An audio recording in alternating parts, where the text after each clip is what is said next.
So we're back on the road again, and today I think we're going to talk about the economic collapse and what to expect.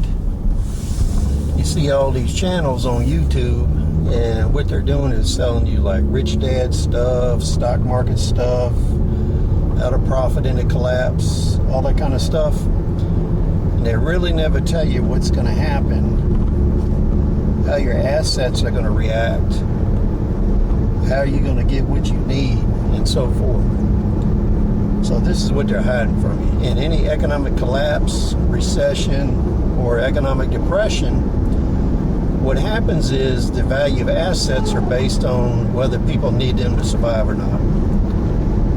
So what happens is what the average person owns is a lot of junk and things that do not go into the means of production.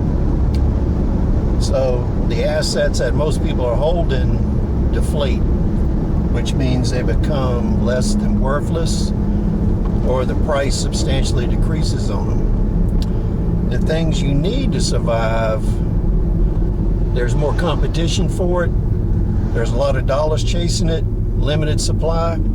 So what happens there is the prices go up and you have inflation, or in some situations in countries, hyperinflation.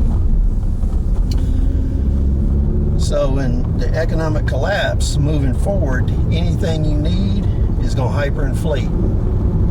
Most of the stuff you own and possess is going to go down in value. So it's not going to have any buying power against the things that you need.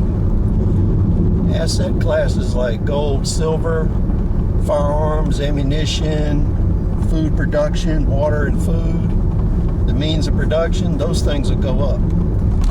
They'll be out of production in many areas. People will be fighting over them. So the best way to survive an economic collapse is to have the means of production, both for food and for small-scale production of necessities and consumables. So when you look around and you see what you use on a day-to-day basis, how are you going to substitute and replace that? These are the kind of things you need to learn how to repair, replace, and make.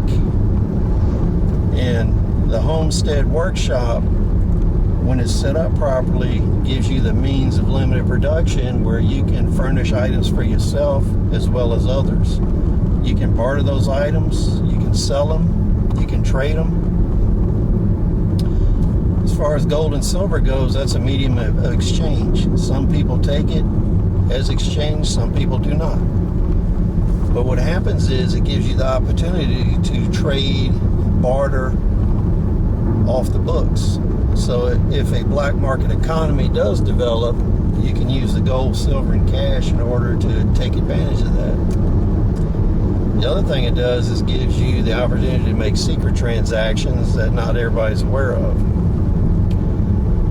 So OPSEC, operational security, is important. You don't want people to know what you have to barter with, so on and so forth. And one thing I want you to remember, most very wealthy people, they use barter exchanges. Barter exchanges allow them to exchange like for like items. If that's capital, they can start depreciating it all over again on a like for like exchange, and there's no tax implication.